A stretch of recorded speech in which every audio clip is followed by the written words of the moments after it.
আমি তোকে ডিভোর্স দিব। তোর সঙ্গে থেকে আমি আমার জীবনটা নষ্ট করতে পারবো না। শোন, তোকে আমি এক্ষুনি মৌখিক তালাক দিলাম, আর অফিশিয়ালি তালাকটা তুই সময় মতো পেয়ে যাবি। এই আমাকে কি তোর কাপুরুষ মনে হয় যে কাবিনের টাকা না দিয়ে তোকে এখান থেকে বের করে দিব? 10 লাখ বের হ, বের হ আমার বাড়ি থেকে। কামরুল, আমরা এদিকে কোথায় যাচ্ছি? কেন?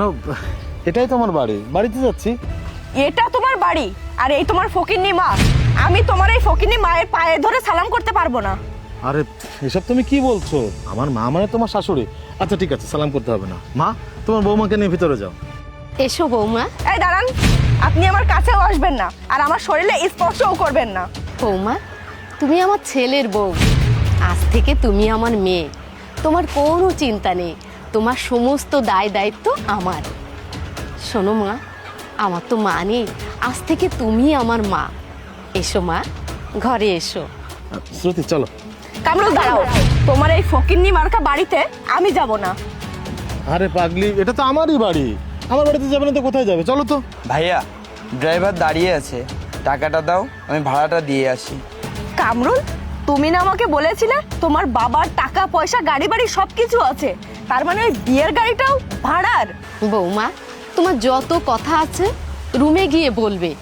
এখানে দাঁড়িয়ে এত কথা বললে লোকে আমাদেরকে খারাপ বলবে। আমি আপনার ছেলের সঙ্গে কি পার্সোনাল কথা বলবো নাকি যে রুমে যেয়ে বলবো? আমি যেটা বলবো এখানেই বলবো আর সবার সামনেই বলবো। আরে শ্রুতি, তোমার কি হয়েছে? তুমি মার সাথে এভাবে কেন কথা বলছো? আরে তুমি তো বাড়িতে আসার আগে ভালোই ছিলে, এখন বাড়িতে ঢোকার পর তোমার হঠাৎ করে আবার কি হলো? আচ্ছা কামরুল, তুমি আমাকে বিয়ের আগে কি বলেছিলে? তুমি আমাকে বলেছিলে তোমার টাকা পয়সা গাড়ি বাড়ি অফিস সবকিছুই আছে, তাহলে এখন কেন এই কুড়ে ঘরে আমাকে নিয়ে এসেছো? হ্যাঁ বলেছিলাম। তুমিও তো আমাকে বলেছিলে যে আমার টাকা পয়সা গাড়ি বাড়ি তোমার কিচ্ছু চাই না, তুমি শুধু ভালোবেসে আমাকেই চাও। তাহলে এখন কেন গাড়ি বাড়ি এইসবের কথা আসছে এখানে? কামরুল, ফাজলামোর একটা লিমিট আছে। আমি বিয়ের আগে তোমাকে যেটা বলেছিলাম সেটা আবেগের বশে, তার মানে তো এই না যে তুমি আমাকে একটা কুড়ে ঘরে নিয়ে আসবে। বৌমা, এমন চেঁচিয়ে কেন কথা বলছো? আশেপাশের লোকেরা শুনলে আমাদের মান সম্মান সব চলে যাবে। আপনি একদম চুপ করুন। আপনি তো একজন নাটকবাজ বুড়ি। বিয়ের আগে যখন আমার সঙ্গে দেখা করতে গিয়েছিলেন তখন কি পোশাক ভাড়া করে গিয়েছিলেন নাকি? আপনি যখন বিয়ের আগে আমার সঙ্গে দেখা করতে গিয়েছিলেন তখন তো খুব বলেছিলেন, বৌমা আমার ছেলের সঙ্গে বিয়ে করলে তোমার কোনো দুঃখ কষ্ট থাকবে না, আমাদের যা যা আছে সবকিছুই তোমার হবে। এখন তো দেখতেই পাচ্ছি আপনাদের কি আছে আর কি নেই। আচ্ছা আমাকে একটা কথা বলুন তো, আপনি আমার সঙ্গে এমনটা কেন করলেন? এমন মিথ্যাচার কেন করলেন আমার সঙ্গে? আমার জীবনটা নিয়ে ছিনিমিনি খেলতে আপনার কি লজ্জা করলো না? আমার জীবনটা আপনি কেন নষ্ট করলেন? কি হলো, মাথা নিচু করে দাঁড়িয়ে আছেন কেন? আমার জীবন নিয়ে ছিনিমিনি কেন খেললেন বলেন? শ্রুতি, আমার টাকা পয়সা গাড়ি বাড়ি কিছুই নেই, কিন্তু তোমাকে ভালোবাসার পরে কখন কি তুমি অবহেলা পেয়েছো? তাহলে তাহলে আমি কি বুঝবো? এখন তোমাকে ভালোবাসতে গেলে আমার টাকা পয়সা গাড়ি বাড়ি এসব থাকতে হবে? টাকা পয়সা গাড়ি বাড়ি সবকিছুর দরকার। একটা মানুষ ভালো থাকতে হলে তার সবকিছুর প্রয়োজন আছে। ভালোবাসার প্রয়োজন নেই? তোর ভালোবাসা তোর কাছে রাখ, আমি তোকে ডিভোর্স দিব। তোর সঙ্গে থেকে আমি আমার জীবনটা নষ্ট করতে পারবো না। আর তোর চিন্তা করতে হবে না, তোর কাবিনের একটি টাকাও আমাকে দিতে হবে না। শোন, তোকে আমি এক্ষুনি মৌখিক তালাক দিলাম, আর অফিশিয়ালি তালাকটা তুই সময় মতো পেয়ে যাবি। শ্রুতি দাঁড়াও। মা, আমি একটা মেয়েকে ভালোবাসি, আমি ওকে বিয়ে করতে চাচ্ছি। তাছাড়া বাবা তো বেঁচে নেই, বাবা বেঁচে থাকলে কথাগুলো বাবাকেই বলতাম। তাছাড়া তোমার তো বয়স হয়েছে, রান্নাবান্না করার জন্য হলেও তো একজন লোক লাগে, তাই আমি ওকে বিয়ে করতে চাচ্ছি। এখন তোমার কি মত? দেখ বাবা, তুই এখন সব বুঝিস, তুই এখন বড় হয়েছিস, তোর ইচ্ছার বিরুদ্ধে আমি কোনো কাজ করব না। তবে মেয়েটার একটা ছবি দেখা। আচ্ছা।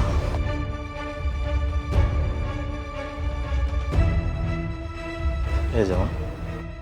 মাশাআল্লাহ, মেয়েটা তো দেখতে খুবই সুন্দর। আমার কোনো আপত্তি নেই বাবা, তুই মেয়েটাকে বিয়ে করতে পারিস। ঠিক আছে মা, আমি তাহলে ওর সাথে কথা বলে তোমাকে জানাবো। তবে একটা কথা বাবা, বর্তমান সময়ে মেয়েরা একটু লোভী টাইপের হয়। আমি বলছি না যে ওই মেয়েটা এরকম, তারপরে বলছিলাম কি মেয়েটাকে একটু পরীক্ষা করে তবেই আমার ঘরের বউ করে আনতে চাই। পরীক্ষা? কি পরীক্ষা মা? আমি তো কিছুই বুঝতে পারছি না, আমাকে একটু ক্লিয়ার করে বলো তো। তাহলে শোন বাবা,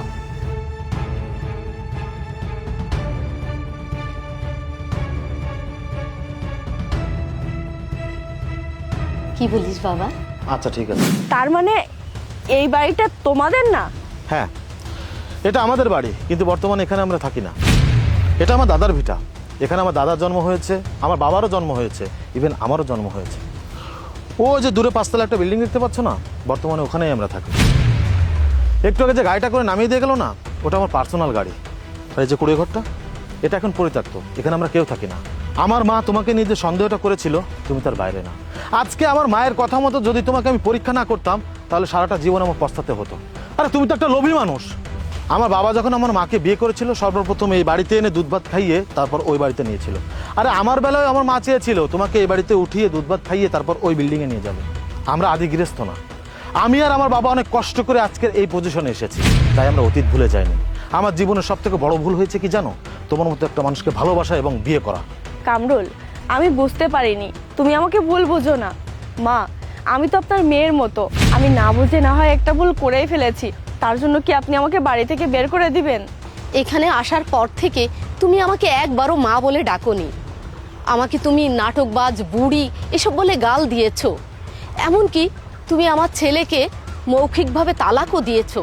তাহলে তুমি বলো, আমি তোমাকে কিভাবে পুত্রবধূ বলে মেনে নেব? মা, আমি তো রাগের মাথায় মুখে আপনার ছেলেকে তালাকের কথা বলেছি, এতে তো এমন কোনো ক্ষতি হচ্ছে না। চুপ করো অলক্ষণে মেয়ে, আর একটি কথাও তুমি এখানে বলবে না। তুমি বলেছিলে না আমার ছেলেকে তুমি তালাক দিবে? এখন আমি বলছি আমার ছেলে তোমাকে তালাক দিবে এবং তোমার সমস্ত দেনমোহরের টাকা পরিশোধ করে দেবে। কামরুল, এই মেয়েটাকে এক্ষুনি এখান থেকে বের করে দে। মা, দয়া করে এমনটা করবেন না, আমি বুঝতে পারিনি, আমাকে আপনি ক্ষমা করে দিন। এখানে দাঁড়িয়ে আর একটি কথাও বলবে না। বিবেকহীন মানুষকে ক্ষমা করা যায় না। যার ভিতর বিবেক নেই সে পশুর সমতুল্য, আর পশুকে ক্ষমা করলে সে বারবার একই ভুল করবে। এই তুই একটু আগে জানি কি বললি? আমাকে তোর কাবিনের টাকা দিতে হবে না, তুই কাবিনের টাকা মাফ করে দিয়েছিস। এই, আমাকে কি তোর কাপুরুষ মনে হয় যে কাবিনের টাকা না দিয়ে তোকে এখান থেকে বের করে দিব? তোকে কাবিনের টাকা এখানেই পরিশোধ করে তোকে তোর বাড়িতে সসম্মানে পৌঁছে দিয়ে আসবো। রাকিব, ঘর থেকে টাকার ব্যাগ নিয়ে আয়।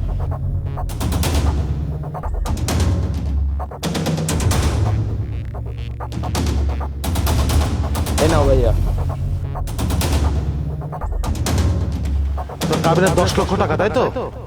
এনে 1 লাখ, 2 লাখ, 3 লাখ, 5 লাখ, 7 লাখ,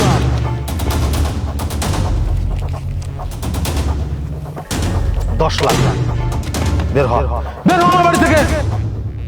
মা, চলো।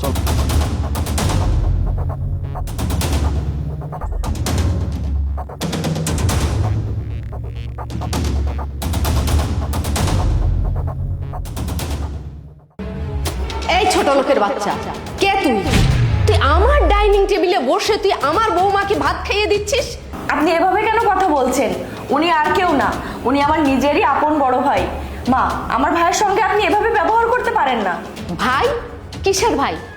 এতদিন তো তোমার কোনো ভাই ছিল না, এখন ভাই এলো কোত্থেকে? হো, ধরা পড়ে গিয়ে এখন বলছো সে তোমার ভাই? তুমি একটা ছোট লোক, একটা নষ্টা মেয়ে। হ্যাঁ মা, তুমি একদম ঠিক কথা বলেছো। ভাবি, আমার জানা মতে তোমার তো কোনো ভাই ছিল না, তাহলে ভাই আসলো কোথা থেকে? তোমাকে তো অনেকবার বলেছি তোমাদের বাড়িতে আমাদেরকে নিয়ে যাও, তুমি তো কখনো নিয়ে যাওনি, তাদের সাথে পরিচয় করিয়ে দাওনি, এমনকি তাদেরকে আমাদের বাড়িতেও পর্যন্ত আনোনি। তাহলে আমরা কিভাবে বুঝবো যে এটা তোমার ভাই? ও, এবার বুঝতে পেরেছি, তুমি তাহলে আমার ভাইয়াকে লুকিয়ে লুকিয়ে পরকিয়া করছো। শোনো ভাবি, এটা ভদ্রলোকের বাড়ি, এখানে কোনো নষ্টামি চলবে না। আজকে আসুক ভাইয়া বাড়ি, তারপর দেখবো তুমি কিভাবে এই বাড়িতে থাকো, তোমার সঠিক বিচার করতে বলবো ভাইয়াকে। থামুন, আপনারা সব কি বলছেন? আপনারা এমন করে বলবেন না, তাহলে আমি সহ্য করতে পারবো না। আমি সত্য কথা বলছি, শ্রুতি আমার আপন বোন। জানেন মামিমা, বাবা মা মারা যাওয়ার পর আমি শ্রুতিকে অনেক কষ্টে মানুষ করেছি। ওকে আমি অনেক কষ্ট করে লেখাপড়া শিখিয়েছি। তারপর শ্রুতি যখন আপনাদের বাড়ির বড় ছেলের হাত ধরে চলে এসেছিল, তখন আমি ভেবেছিলাম আর কোনোদিনও আমি শ্রুতির মুখ দেখব না, কিন্তু নিজেকে সামলে রাখতে পারিনি। এটার কারণ কি জানেন? আমি তো শ্রুতিকে আমার সন্তানের মতো মানুষ করেছি। আজকে অনেক বছর পর আপনাদের বাড়িতে আসার পর শ্রুতি যখন আমাকে ভাত খেতে দিল, তখন আমি আর নিজেকে সামলে রাখতে পারিনি। সেই ছোট বোনটাকে ছোটবেলার মতো করে ভাত খাইয়ে দিচ্ছিলাম, আর আপনারা ভাই বোনের পবিত্র ভালোবাসার মধ্যে অপবাদ ঢুকিয়ে দিলেন। ছি, এমনটা করবেন না, তাহলে আল্লাহর আরশ কেঁপে উঠবে। মা, আমার ভাইয়া যা বলেছে একদম ঠিক বলেছে। আমরা দুজনে ভাই বোন, একই মায়ের সন্তান। আর আমাদের এই মধুর সম্পর্ককে আপনারা এভাবে কুলসিত করবেন না। আসলে ভুলটা আমি করেছি। আপনার বড় ছেলেকে ভালোবেসে আমি এই বাড়িতে এসেছি। আমার ভাইয়া আমাকে ছোটবেলা থেকে কোলে পিঠে মানুষ করেছে। আমি আপনার ছেলেকে ভাইয়াকে না বলেই বিয়ে করে চলে আসার পর আমি ভেবেছিলাম আমার ভাইয়া হয়তো আমাকে কোনোদিন মেনে নিবে না। অনেকবার যাওয়ার মনও করেছি, কিন্তু ভয়ে যেতে পারিনি। ভেবেছি আমি যদি ভাইয়ার কাছে যাই, ভাইয়া হয়তো আমাকে দূর দূর করে তাড়িয়ে দিবে। মা, আমি অনেক কষ্ট সহ্য করে আপনার এই বাড়িতে আমি সংসার করছি। আমার ভাইয়ের জন্য আমার মনটা অনেক কাঁদতো। আমি আপনার ছেলেকে অনেকবার বুঝিয়েছি আমি ভাইয়ার সঙ্গে দেখা করতে যাব, কিন্তু সে আমাকে বারবার বলেছে তুমি একটু সহ্য করো না, তোমার ভাইয়ের ভুল একদিন ভাঙবে, সে দেখো তোমার সঙ্গে দেখা করতে আসবে। আজ এত বছর পরে আমার ভাইয়া আমার বাড়িতে এসেছে, তাই তো আমি নিজ হাতে রান্না করে আমার ভাইয়াকে খেতে দিয়েছিলাম। আর আমার ভাইয়া নিজে না খেয়ে আমাকে খাওয়াতো। আর নিজে সে আবেগটা আজ ধরে না রাখতে পেরে আমাকে আজ খাইয়ে দিচ্ছিল। আর তখনই আপনি আমার নিজের আপন ভাইকে পরপুরুষ বানিয়ে দিলেন। মা, চুপ, একদম চুপ। তোমার ওই মুখে আর আমি আর একটা কথাও শুনতে চাই না। ধরা খেয়ে এখন ভালো কথা বলা হচ্ছে, তাই না? তোমার এসব নাটক আমরা ভালো করেই বুঝি। তুমি তোমার এই নাগরকে নিয়ে এক্ষুনি আমার বাড়ি থেকে বেরিয়ে যাবে। মা, তুমি কাদেরকে বাড়ি থেকে বের হয়ে যেতে বলছো? কাদেরকে বাড়ি থেকে বের করে দিচ্ছি তুই বুঝতে পারছিস না? তোর বউ হাতে নাতে ধরা খেয়েছে। তার নাগর বাড়িতে এসে ওকে গালে উঠে খাইয়ে দিচ্ছিল। এত কিছুর পরও আমি ওদেরকে বাড়িতে কিভাবে রাখি তুই বল? মা চুপ করো, আর একটা উল্টোপাল্টা কথা বলবে না। শ্রুতিকে আমি ভালোবেসে বিয়ে করেছি, ওর চরিত্র সম্পর্কে আমি খুব ভালো করে জানি। তুমি ওকে নিয়ে এমন একটা কথা কিভাবে বলতে পারলে মা? আর সে যে শ্রুতির ভাই এটা আমি খুব ভালো করে জানি। শুধুমাত্র তোমার জন্য ভাইয়াকে আমি কোনোদিন এই বাড়িতে নিয়ে আসতে পারিনি, কারণ আমি খুব ভালো করে জানি তোমার মন মানসিকতা কেমন। শোনো মা, তোমাকে আমি সাফ সাফ বলে দিচ্ছি, তুমি আমার বউ আর তার ভাই সম্পর্কে একটাও বাজে কথা বলবে না। সে তুই যত কথা বলিস না কেন, ওদেরকে আমি মেনে নিতে পারবো না। ওরা হচ্ছে গ্রামের গাইয়া ভূত। আচ্ছা, ওদের সঙ্গে কি আমাদের যায় তুই বল? মা, তুমি অনেক কথা বলেছো, আর না। তারা গরিব হতে পারে, তাই বলে কি তাদের সাথে খারাপ ব্যবহার করতে হবে? মা, তুমি পোশাক দেখে বিচার করছো, এটা কিন্তু হয় না মা। কোনটা হয় আর কোনটা হয় না সেটা আমার তোর কাছ থেকে শিখতে হবে না। আমার সাফ সাফ কথা, আমার বাড়িতে কোনো গরিব ছোট লোক থাকতে পারবে না। ও আচ্ছা মা, তুমি কিন্তু ভুলে যেও না, একটা সময় ভাইদের থেকে অনেক খারাপ অবস্থা ছিল আমাদের। নুন আনতে আমাদের পান্তা ফুরাতো, অনেক কষ্ট করে কিন্তু আজকের এই পজিশনে আসতে হয়েছে। মা, মানুষের ভাগ্য খুলতে কিন্তু সময় লাগে না। আর তুমি জানো একটু আগে কি বললে মা, এই বাড়িতে গরিব মানুষের কোনো স্থান নেই। ঠিক আছে, তাহলে আমিও চলে যাচ্ছি, কারণ আমিও তো একটা সময় গরিব ছিলাম। তবে যাবার আগে তোমাকে একটা কথা বলে যাই মা, আজকে যে তুমি অহংকার দেখাচ্ছ না, এই অহংকার ভাঙতে কিন্তু 1 সেকেন্ডের সময় লাগবে না। শ্রুতি, ভাইয়া চলেন। দাঁড়া বাবা, যাস না। আমি তো টাকার অহংকারে ভুলেই গিয়েছিলাম যে আমাদেরও এরকম একটা অতীত ছিল। বাবা, তুই আমাকে ক্ষমা করে দে। বাবা আলামিন, তুমি আমাকে ক্ষমা করে দাও বাবা। মা শ্রুতি, আমি তো তোমার মায়ের মতো, আমাকে কি ক্ষমা করা যায় না? আমি তোমাকে কথা দিচ্ছি মা, আমি কোনো দিন আর তোমাদের সঙ্গে এরকম খারাপ ব্যবহার করব না। ছি ছি মা, আপনি কেন মাপ চাইছেন? আপনি এবারের গার্ডিয়ান, আপনি আমার শাশুড়ি হলেও আমি আপনাকে মায়ের চোখে দেখি। আর আপনি আপনার ভুলটা যে বুঝতে পেরেছেন, এটাই তো অনেক কিছু। শুধু আপনার কাছে ছোট্ট একটা অনুরোধ, আপনি আমার ভাইয়াকে নিজের সন্তানের মতো দেখবেন। এসব বলে আমাকে লজ্জা দিও না বৌমা। সেও তো আমার একটা ছেলে, সে এখানে যতদিন ইচ্ছা ততদিন থাকবে। ওর যখন যেতে মনে চায় তখনই যাবে। বৌমা দাও, আলামিনকে খেতে দাও, ও মন ভরে খাক। ভাইয়া,